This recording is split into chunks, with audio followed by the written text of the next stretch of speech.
ನಮಸ್ಕಾರ ಗೆಳೆಯರಿ, stock market Kannada ಚಾನಲ್ಗೆ ಸ್ವಾಗತ ಸುಸ್ವಾಗತ. ಗೆಳೆಯರಿ, ವಿಡಿಯೋದಲ್ಲಿ ಒಂದು ಇಂಪಾರ್ಟೆಂಟ್ ಗ್ರೂಪ್ ನ ಬಗ್ಗೆ ಕವರ್ ಮಾಡ್ತಾ ಇದ್ದೀನಿ. ಆ ಗ್ರೂಪ್ ಯಾವುದು ಅಂತ ನಿಮ್ಗೆ ಈಗಾಗಲೇ ಗೊತ್ತಾಗಿರಬಹುದು. ಎಸ್, ಅದೇ ಗ್ರೂಪ್ ಬಗ್ಗೆ ಇವತ್ತು ಈ ಗ್ರೂಪ್ ಗೆ ಸಂಬಂಧಪಟ್ಟಂತೆ ಒಂದು ಸುದ್ದಿ ಬಂತು. ಆನಂತರ ಆ ಗ್ರೂಪ್ ನ ಷೇರುಗಳಲ್ಲಿ ಒಂದಷ್ಟು ನೆಗೆಟಿವ್ ಇಂಪ್ಯಾಕ್ಟ್ ಕೂಡ ಆಯ್ತು. ಜೊತೆಗೆ ನಮ್ಮ ಮಾರ್ಕೆಟ್ ಸೆಂಟಿಮೆಂಟ್ ಮೇಲೆ ಕೂಡ ಇದರ ಇಂಪ್ಯಾಕ್ಟ್ ಸ್ವಲ್ಪ ಮಟ್ಟಿಗೆ ಬಿದ್ದಿದೆ ಅಂತ ಹೇಳ್ಬೋದು. ಹಾಗಾಗಿ ಅದ್ರ ಬಗ್ಗೆ ಒಂದಷ್ಟು ವಿಷಯವನ್ನ ತಿಳ್ಕೊಳ್ಳೋಣ. ಏನ್ ಸುದ್ದಿ ಬಂತು, ಎಷ್ಟು ಮಟ್ಟಿಗೆ ಇಂಪ್ಯಾಕ್ಟ್ ಮಾಡಬಹುದು ಎಲ್ಲವನ್ನು. ಮೊದಲಿಗೆ ಡಿಸ್ಕ್ಲೇಮರ್ ಕೊಡ್ಲಿಕ್ಕೆ ಇಷ್ಟಪಡ್ತೀನಿ. ಇಲ್ಲಿ ಕವರ್ ಮಾಡ್ತಿರುವಂತ ಯಾವುದೇ ಸ್ಟಾಕ್ ಅನ್ನು ಕೂಡ ರೆಕಮೆಂಡ್ ಮಾಡ್ತಿಲ್ಲ. ನೀವು ಫರ್ದರ್ ಸ್ಟಡಿ ಮೆಡಿಟೇಷನ್ ತಗೊಳ್ಬಹುದು. ಆಸ್ ಎ ಎಜುಕೇಶನಲ್ ಪರ್ಪಸ್ ನಾನು ವಿಡಿಯೋ ಮುಂದೆ ತರ್ತಾ ಇದ್ದೀನಿ.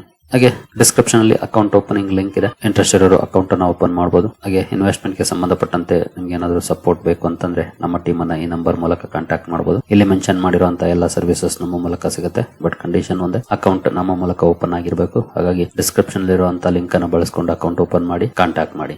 ಹಾಗೆ ಅಕೌಂಟ್ ಓಪನ್ ಮಾಡುವಾಗ ಏನಾದರೂ ಸಮಸ್ಯೆಗಳಾದ್ರೆ ಸೇಮ್ ನಂಬರ್ಗೆ ಕಾಲ್ ಮಾಡಿ, ನಮ್ಮ ಟೀಮ್ ಇಂದ ಸಪೋರ್ಟ್ ಸಿಗುತ್ತೆ. ಇನ್ನು ಇವತ್ತಿನ ವಿಡಿಯೋದಲ್ಲಿ ಮಾತಾಡ್ತಿರೋದು ಅದಾನಿ ಗ್ರೂಪ್ ಗೆ ಸಂಬಂಧಪಟ್ಟಂತಹ ಸುದ್ದಿ. ಅದಾನಿ ಗ್ರೂಪ್ ನ ಷೇರುಗಳಲ್ಲಿ ಇವತ್ತು ಕೂಡ ಡೌನ್ ಫಾಲ್ ನೋಡ್ಲಿಕ್ಕೆ ಸಿಕ್ತು.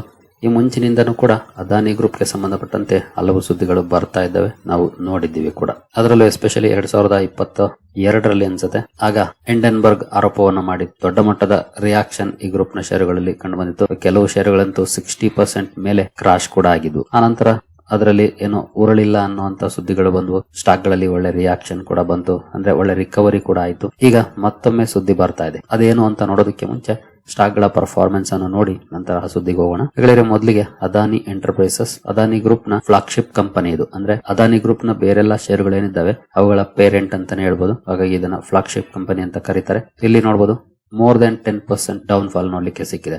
ಜೊತೆಗೆ ಇದು ನಿಫ್ಟಿ 50 ಅಲ್ಲಿರುವಂತಹ ಕಂಪನಿ, ಇಂಡೆಕ್ಸ್ ಅಲ್ಲೂ ಕೂಡ ಇದೆ. 10.76% ಡೌನ್ ಫಾಲ್ ಇದೆ. ನಂತರ ಅದಾನಿ ಗ್ರೀನ್ ಎನರ್ಜಿ ನೋಡಬಹುದು, ಇವತ್ತು ನಿಯರ್ಲಿ 14% ಡೌನ್ ಆಗಿದೆ. ಯಾಕೆ ಅಂತಂದ್ರೆ ಇವತ್ತಿನ ಸುದ್ದಿ ಏನ್ ಬಂದಿದೆ ಅದರ centre of attraction Adani green energy. ಹಾಗಾಗಿನೇ ಇಲ್ಲಿ ಸ್ವಲ್ಪ ಜಾಸ್ತಿ ಡೌನ್ ಫಾಲ್ ನೋಡ್ಲಿಕ್ಕೆ ಸಿಕ್ಕಿದೆ ಅದಾನಿ ಗ್ರೀನ್ ಅಲ್ಲಿ compared flagship company.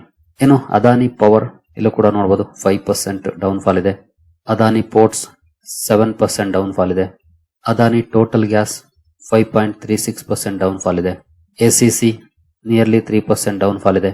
Ambuja cements nearly 5% down fall ಇದೆ. ಈ ಎಲ್ಲ ಷೇರುಗಳಲ್ಲಿ ನೀವು ಚಾರ್ಟ್ ಅನ್ನ ನೋಡಿದ್ರೆ ಈ ರೀತಿ ಪರ್ಫಾರ್ಮೆನ್ಸ್ ನೋಡ್ಲಿಕ್ಕೆ ಕಾಣುತ್ತೆ. ಎಸ್ಪೆಷಲಿ ಆಲ್ಮೋಸ್ಟ್ 12 ಗಂಟೆವರೆಗೂ ನಾರ್ಮಲ್ ಪರ್ಫಾರ್ಮೆನ್ಸ್ ಇತ್ತು. 12 ಗಂಟೆ ನಂತರ ಡೌನ್ ಫಾಲ್ ಕಂಡು ಬಂದಿರೋದು ಇಲ್ಲೂ ಕೂಡ ನೋಡಬಹುದು. ಎಸಿಸಿ ಅಲ್ಲಿ, ಹಾಗೆ ಎಟಿಜಿಎಲ್ ಅಲ್ಲಿ ನೋಡಬಹುದು. ಅದಾನಿ ಪೋರ್ಟ್ ಆಗ್ಬೋದು, Adani power, Adani Green, Adani enterprises ಎಲ್ಲ ಸ್ಟಾಕ್ ಗಳು ಕೂಡ 12 ಗಂಟೆ ನಂತರ ಡೌನ್ ಫಾಲ್ ನೋಡ್ಲಿಕ್ಕೆ ಸಿಕ್ಕಿರೋದು. ಈವನ್ ನಮ್ಮ ಮಾರ್ಕೆಟ್ ನ ನಿಫ್ಟಿ ಚೆಕ್ ಮಾಡಿದ್ರು ಕೂಡ ಆಲ್ಮೋಸ್ಟ್ ನಿಫ್ಟಿಯಲ್ಲೂ ಕೂಡ 12 ಗಂಟೆ ನಂತರನೇ ಸ್ವಲ್ಪ ಜಾಸ್ತಿ ಡೌನ್ ಫಾಲ್ ಕಂಟಿನ್ಯೂ ಆಗಿದೆ. ಅಲ್ಲಿವರೆಗೂ ಸ್ವಲ್ಪ ಫ್ಲಾಟಿಶ್ ಆಗಿ ಟ್ರೇಡ್ ಆಗ್ತಾ ಇತ್ತು. ನಿಫ್ಟಿ ಚಾರ್ಟ್ ಅನ್ನು ನೋಡಬಹುದು, ಆಲ್ಮೋಸ್ಟ್ 11:30ವರೆಗೂ ಫ್ಲಾಟಿಶ್ ಆಗಿತ್ತು. ನಂತರ ಎಸ್ಪೆಷಲಿ 12:45 ನಂತರ ಅಥವಾ ನಿಯರ್ಲಿ 1 ಗಂಟೆ ಸುಮಾರಿಗೆ ನೋಡಬಹುದು ಯಾವ ರೀತಿ ಡೌನ್ ಫಾಲ್ ಬಂತು ಅಂತ. ಬಟ್ ಅದೇ ಕಾರಣಕ್ಕೆ ಬಂದಿದೆ ಅಂತ ಅಲ್ಲ, ಅದೇ ರೀಸನ್ ಅಥವಾ ಕಾಕತಾಳೀಯನ ಗೊತ್ತಿಲ್ಲ. ಒಟ್ಟಿನಲ್ಲಿ 1 ಗಂಟೆ ನಂತರ ಇಂಡೆಕ್ಸ್ ಅಲ್ಲೂ ಕೂಡ ಡೌನ್ ಫಾಲ್ ಬಂದಿದೆ. ಇನ್ನು ಸುದ್ದಿ ಏನು, ಸುದ್ದಿ ಕಡೆ ನಾವು ಬರೋದಾದ್ರೆ ನೋಡಬಹುದು Adani Group stocks drop, Adani Ports, Adani Green, Adani Enterprises down up to 10% after US SEC seeks permission to serve summons.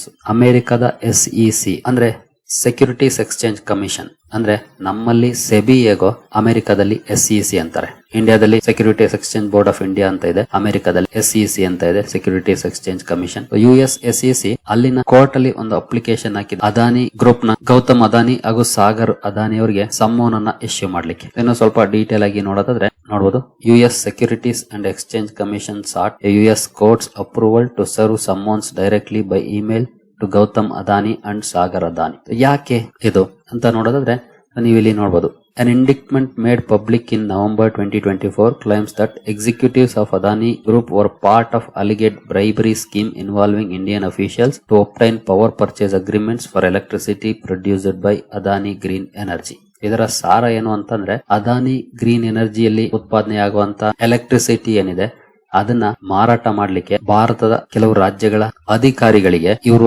ಲಂಚವನ್ನ ಕೊಟ್ಟಿದ್ದಾರೆ ಅನ್ನೋದು, ಪವರ್ ಪರ್ಚೇಸ್ ಅಗ್ರಿಮೆಂಟ್ ಗಳನ್ನ ಮಾಡ್ಕೊಳ್ಳಿಕ್ಕೆ ಲಂಚವನ್ನ ಕೊಟ್ಟಿದ್ದಾರೆ ಅನ್ನುವಂತ ಆರೋಪ ಇದು 2024 ನವೆಂಬರ್ ಅಲ್ಲೇ ಬಂದಿತ್ತು. ಇವತ್ತು ನಿನ್ನೆ ಬಂದಿರೋದೇನಲ್ಲ, 2024 ನವೆಂಬರ್ ಅಲ್ಲೇ ಬಂದಿತ್ತು. ಆಗ್ಲೇ ಕಂಪನಿ ಕ್ಲಾರಿಫಿಕೇಶನ್ ಅನ್ನು ಕೂಡ ಕೊಟ್ಟಿತ್ತು. ಈಗ ಯಾಕೆ ಮುನ್ನೆಲೆಗೆ ಬರ್ತಾ ಇದೆ ಅಂದ್ರೆ SEC ಇದನ್ನ ಎನ್ಕ್ವೈರಿ ಮಾಡ್ತಾ ಇತ್ತು. ನಿಮ್ಗೆ ಅನಿಸಬಹುದು ಇಂಡಿಯಾದಲ್ಲಿ ಅವರು ಲಂಚ ಕೊಟ್ರು ಅವ್ರಿಗೆ ಏನು ಅಮೆರಿಕದವ್ರಿಗೆ ಅಂತ. ಆದ್ರೆ ಅಮೆರಿಕದ ಕಾನೂನು ಹೇಗಿದೆ ಅಂತಂದ್ರೆ ಅಲ್ಲಿ ಯಾವ್ದಾದ್ರು ಕಂಪನಿ ಕೆಲಸ ಮಾಡ್ತಿದೆ ಅಂದ್ರೆ ಆ ಕಂಪನಿಯ ಬಗ್ಗೆ ಈ ರೀತಿ ಆರೋಪಗಳು ಬಂದಾಗ ಅದನ್ನ ಅವರು ಎನ್ಕ್ವೈರಿ ಮಾಡ್ತಾರೆ. ಸೊ ಅದಾನಿ ಗ್ರೂಪ್ ನ ಕಂಪನೀಸ್ ಅಮೆರಿಕದಲ್ಲೂ ಕೂಡ ಕೆಲಸ ಮಾಡ್ತಿದ್ದಾವೆ. ಹಾಗಾಗಿ ಅಮೆರಿಕದ ಕಾನೂನಿನ ಅಡಿ ಕೂಡ ಕಂಪನಿ ಬರುತ್ತೆ. 100% ಬರ್ಲಿಲ್ಲ ಅಂದ್ರೂ ಕೂಡ ಒಂದಷ್ಟು ಅದರ ಅಂಡರ್ ಬರುತ್ತೆ. ಹಾಗಾಗಿ ಅವರು ಈ ಎನ್ಕ್ವೈರಿಯನ್ನ ಮಾಡ್ತಿದ್ದಾರೆ. ಹಾಗೆ ಈ ಮುಂಚೆ ಭಾರತ ಸರ್ಕಾರ ಇವರ ಸಮ್ಮೋನ್ಗಳಿಗೆ ತಡೆಯೊಡ್ಡಿದೆ ಅಂತ ಹೇಳ್ತಾ ಇದೆ ಈ ಸುದ್ದಿ ನೋಡಬಹುದು. Earlier attempts to deliver the summons through official channels had failed after India declined 2 such requests. 2 ಸಲ ನಾವು ಭಾರತನ ರಿಕ್ವೆಸ್ಟ್ ಮಾಡಿದೀವಿ, ಬಟ್ ಭಾರತ ಅದಕ್ಕೆ ಡಿಕ್ಲೈನ್ ಮಾಡಿದೆ, ಅಂದ್ರೆ ಅವಕಾಶ ಕೊಟ್ಟಿಲ್ಲ. ಹಾಗಾಗಿ ನಮ್ಗೆ ಅವ್ರಿಗೆ ಸಮನ್ ಕೊಡಕ್ ಆಗಿಲ್ಲ. ಹಾಗಾಗಿ ಡೈರೆಕ್ಟ್ ಈಗ ನಾವು ಇಮೇಲ್ ಮೂಲಕ ಅವ್ರಿಗೆ ಕಳಿಸ್ಲಿಕ್ಕೆ ಪರ್ಮಿಷನ್ ಕೊಡಿ ಅಂತ ಕೇಳಿದೆ. ಈ ಒಂದು ಸುದ್ದಿ ಇವತ್ತು ಅದಾನಿ ಗ್ರೂಪ್ ನ ಷೇರುಗಳಲ್ಲಿ ಡೌನ್ ಫಾಲ್ ಗೆ ಕಾರಣ ಆಗಿದೆ. ಇನ್ನು ನೆಕ್ಸ್ಟ್ ವಿಚಾರಕ್ಕೆ ಬರೋಣ. ಈಗಾಗಲೇ ಇನ್ವೆಸ್ಟ್ ಮಾಡಿರೋರಿಗೆ ಒಂದು ಪ್ರಶ್ನೆ ಇದ್ದೇ ಇರುತ್ತೆ, ಏನ್ ಮಾಡೋದು ಅಂತ. ನಾನು ಈ ಹಿಂದಿನೂ ಕೂಡ ಹಲವು ಸಲ ಹೇಳಿದ್ದೀನಿ, ಇಲ್ಲಿ ಸಮಸ್ಯೆಗಳು ಇದ್ದೇ ಇದೆ. ಯಾಕೆ ಅಂತಂದ್ರೆ ಪೊಲಿಟಿಕಲಿ ತುಂಬಾನೇ ಕನೆಕ್ಟೆಡ್ ಆಗಿರುವಂತ ಕಂಪನಿ. ಪೊಲಿಟಿಕಲಿ ಕನೆಕ್ಟೆಡ್ ಆಗಿದ್ದಾಗ ಈ ತರದ ಅಟ್ಯಾಕ್ ಗಳು ಬಂದೇ ಬರ್ತವೆ. ಅದು ಯಾವುದೇ ಕಂಪನಿ ಆಗಿರ್ಲಿ, ಯಾವುದೇ ಪಕ್ಷಕ್ಕೆ ಕನೆಕ್ಟ್ ಆಗಿರ್ಲಿ. ಇನ್ ಕೇಸ್ ಈಗ ಬಿಜೆಪಿ ಸರ್ಕಾರ ಇಲ್ಲದೆ ಬೇರೆ ಯಾವ್ದಾದ್ರು ಪಕ್ಷ ಅಧಿಕಾರದಲ್ಲಿ ಇದ್ದಿದ್ರು ಅವರು ಅಥವಾ ಇನ್ನೊಂದು ಯಾವ್ದೋ ಗ್ರೂಪ್ ಆ ಸರ್ಕಾರದ ಜೊತೆ ತುಂಬಾ ಕ್ಲೋಸ್ ರಿಲೇಷನ್ ಇಟ್ಕೊಂಡಿದ್ದಾಗ ಬಿಜೆಪಿ ಏನಾದ್ರು ಅಪೋಸಿಷನ್ ಪಾರ್ಟಿಲಿ ಇತ್ತು ಅಂದ್ರೆ ಅಪೋಸಿಷನ್ ಪಾರ್ಟಿಲಿ ಅವರು ಕೂಡ ಮಾಡ್ತಿದ್ದೆ ಕೆಲಸವನ್ನೇ. ನಿಮಗೆ ಗೊತ್ತಿದೆ, ಅಪೋಸಿಷನ್ ಅಲ್ಲಿ ಇದ್ದಾಗ ಆಬ್ವಿಯಸ್ಲಿ ಒಂದು ಇಶ್ಯೂ ಹುಡುಕ್ತಾ ಇರ್ತಾರೆ ಎಲ್ಲರೂ ಕೂಡ. ಹಾಗಂತ ಇಲ್ಲಿ ಪೊಲಿಟಿಕಲಿ ಮೋಟಿವೇಟೆಡ್ ಅಂತ ಖಂಡಿತ ನಾನಂತೂ ಹೇಳೋದಿಲ್ಲ, ಬಟ್ ಪೊಲಿಟಿಕಲಿ ಕನೆಕ್ಟೆಡ್ ಆಗಿದ್ದಾಗ ಹಲವು ಆರೋಪಗಳು ಬರ್ತಾ ಇರ್ತವೆ. ಅಂತಹ ಸಂದರ್ಭದಲ್ಲಿ ಸ್ಟಾಕ್ ಗಳು ಈ ರೀತಿ ಸ್ಟ್ರಗಲ್ ಮಾಡ್ತವೆ.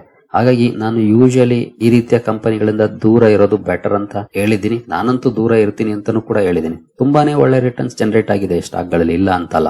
ಆನಂತರ ತುಂಬಾ ಒಳ್ಳೆ ಕ್ರಾಶ್ ಕೂಡ ನೋಡ್ಲಿಕ್ಕೆ ಸಿಕ್ತು.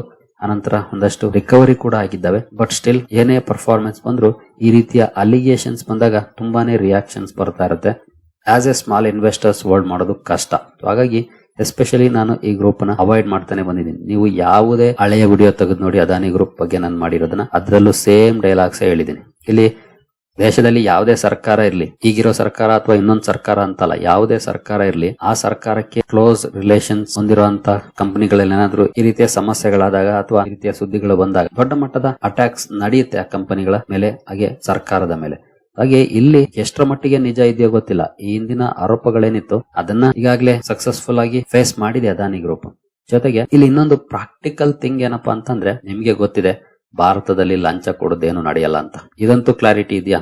ನಾವೀಗಾಗ್ಲೇ ಈ ಲಂಚಾವತಾರದಲ್ಲಿ ಮುಳುಗೋಗ್ಬಿಟ್ಟಿದೀವಿ. ಒಂದ್ ಪಂಚಾಯತಿಗೆ ಹೋದ್ರು ದುಡ್ಡು ಬಿದ್ದ ಕೆಲಸಗಳಾಗೋದಿಲ್ಲ. ಇನ್ ದೊಡ್ಡ ದೊಡ್ಡ ಪ್ರಾಜೆಕ್ಟ್ ಗಳನ್ನ ಮಾಡ್ತಾರ ಅಧಿಕಾರಿಗಳು ಅಥವಾ ರಾಜಕಾರಣಿಗಳು. ಇನ್ ಕೇಸ್ ಕೊಡದೇನೆ ಆಗುತ್ತೆ ಅನ್ನಂಗಿದ್ರೆ ಹೇಳಿ, ಕಂಪನಿ ಕೊಟ್ಟಿದ್ಯಾ ಇಲ್ವಾ ಕ್ಲಾರಿಟಿ ಸಿಕ್ಬಿಡುತ್ತೆ. ಇದು ಎಲ್ರಿಗೂ ಗೊತ್ತು, ಯಾರಿಗೂ ಗೊತ್ತಿಲ್ಲದೆ ಇರೋ ಅಂತದ್ದೇನಲ್ಲ. ಬಟ್ ಇಲ್ಲಿ ಸಮಸ್ಯೆ ಏನಪ್ಪಾ ಅಂತಂದ್ರೆ, ಬಲ್ಗೈಯಲ್ಲಿ ಕೊಟ್ಟಿದ್ದು ಎಡಗೈಯಲ್ಲಿ ಗೊತ್ತಾಗಬಾರ್ದು ಅಂತಾರಲ್ಲ, ಹಂಗಿದ್ರೆ ಮಾತ್ರ ಸಮಸ್ಯೆಗಳಿಂದ ದೂರ ಇರಬಹುದು. ಇನ್ ಕೇಸ್ ಏನಾದ್ರು ಕುರುಹುಗಳನ್ನ ಬಿಟ್ರು ಅಂದ್ರೆ ಈ ರೀತಿ ಸಮಸ್ಯೆಗಳು ಆದೇ ಆಗುತ್ತೆ. ಈಗ ಬಂದಿರುವಂತ ಆರೋಪ ಎಷ್ಟರ ಮಟ್ಟಿಗೆ ನಿಜ ಗೊತ್ತಿಲ್ಲ. ಕಂಪನಿ ಅಂತೂ ಈಗಾಗಲೇ ಕ್ಲಾರಿಫಿಕೇಶನ್ ಕೊಟ್ಟಿದೆ. ಅವರ ಕ್ಲಾರಿಫಿಕೇಶನ್ಗೆ SEC ಏನ್ ಹೇಳುತ್ತೆ ಅಥವಾ ಸಮನ್ಸ್ ಕೊಟ್ಟ ಮೇಲೆ ಇವರು ಅಲ್ಲಿ ಏನ್ ಹೇಳ್ತಾರೆ, ಎಲ್ಲದಕ್ಕೂ ಕೂಡ ಸಾಕಷ್ಟು ಸಮಯ ಆಗುತ್ತೆ. 2024 ಈಗ ತಗೊಳ್ತಿದ್ದಾರೆ. ಗೊತ್ತಿಲ್ಲ ಯಾಕೆ ಈಗ ಮುನ್ನೆಲೆಗೆ ಬರ್ತಿದೆ ಅಂತ. ಬೇರೆ ರೀಸನ್ ಗಳು ಕೂಡ ಇರಬಹುದು. ನಿನ್ನೆನೂ ಕೂಡ ಇದೇ ರೀತಿ ಒಂದು ಸ್ಟಾಕ್ ಅನ್ನ ಕವರ್ ಮಾಡಿದೆ, ಕಲ್ಯಾಣ್ ಜ್ಯುವೆಲರ್ಸ್. ಅದರ ಇಶ್ಯೂ ಕೂಡ ಇವತ್ತು ಬಂದಿದ್ದಲ್ಲ, ಹೋದ ವರ್ಷನೇ ಬಂದದ್ದು. ಬಟ್ ಸ್ಟಿಲ್ ಈಗ ಸ್ಟಾಕ್ ಬೀಳ್ತಿದೆ ಈಗಲೂ ಕೂಡ. ಗೊತ್ತಿಲ್ಲ ಯಾವಾಗ ಯಾವ ಸುದ್ದಿ ಬರುತ್ತೆ ಅಂತ.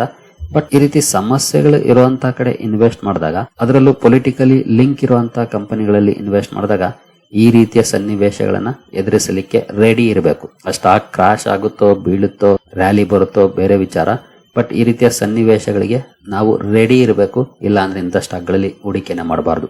ಇದನ್ನ ನಾನು ಸಾಕಷ್ಟು ಸಲ ಹೇಳಿದೀನಿ, ಕ್ಲಿಯರ್ ಕಟ್ ಆಗಿ ಹೇಳಿದೀನಿ ಹಿಂದಿನ ವಿಡಿಯೋಗಳಲ್ಲೂ ಕೂಡ. ನಿಮ್ಗೆ ಆ ರಿಸ್ಕ್ ಅನ್ನ ತಗೊಳಕ್ಕೆ ಓಕೆನಾ, ರೆಡಿ ಇದ್ದೀರಾ? ಹಂಗಿದ್ರೆ ಓಕೆ, ಇಲ್ಲ ಅಂದ್ರೆ ದೂರ ಇರೋದು ಒಳ್ಳೇದು ಅಂತ.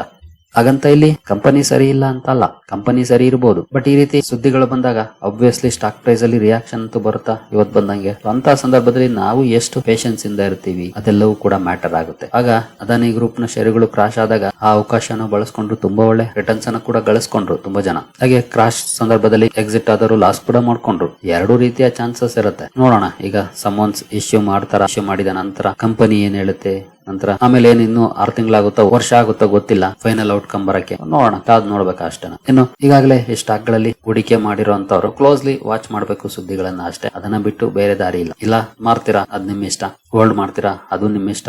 ಬಟ್ ಸುದ್ದಿ ಅಂತೂ ಹಿಂಗಿದೆ. ಬಟ್ ಒಂದ್ ಪ್ರಾಕ್ಟಿಕಲ್ ವಿಷಯವನ್ನು ಕೂಡ ಹೇಳಿದೆ, ಲಂಚ ಕೊಡದೆ ಏನು ಆಗಲ್ಲ ಅಂತ. ಇನ್ ಕೇಸ್ ಏನಾದ್ರು ಕೊಟ್ಟಿದ್ದಾರೆ ಅನ್ನೋದು ಪ್ರೂವ್ ಆದ್ರೆ ಮೇ ಬಿ ಒಂದಷ್ಟು ಸಮಸ್ಯೆಗಳು ಆಗಬಹುದು ಕಂಪನಿಗೆ ಮುಂದಿನ ದಿನಗಳಲ್ಲಿ. ಪ್ರೂವ್ ಆಗಿಲ್ಲ ಅಂದ್ರೆ ಏನು ಸಮಸ್ಯೆ ಇಲ್ಲ, ಸ್ಟಾಕ್ ಗಳು ರಿಕವರಿ ಆಗ್ತವೆ. ಪ್ರೂವ್ ಆಗುತ್ತಾ ಇಲ್ವಾ ಅನ್ನೋದೇ ಈಗ ಉಳಿದಿರುವಂತ ಪ್ರಶ್ನೆ. ನೋಡೋಣ ಕಾದು. ಸರಿಗಳಿರಿ, ಈ ವಿಡಿಯೋ ನಿಮಗೆ ಇಷ್ಟ ಆಗಿದೆ ಅಂದ್ಕೊಳ್ತೀನಿ. ಮುಂದಿನ ವಿಡಿಯೋದಲ್ಲಿ ಸಿಗೋಣ. ಅಲ್ಲಿವರೆಗೂ ಜೈ ಹಿಂದ್, ಜೈ ಕರ್ನಾಟಕ.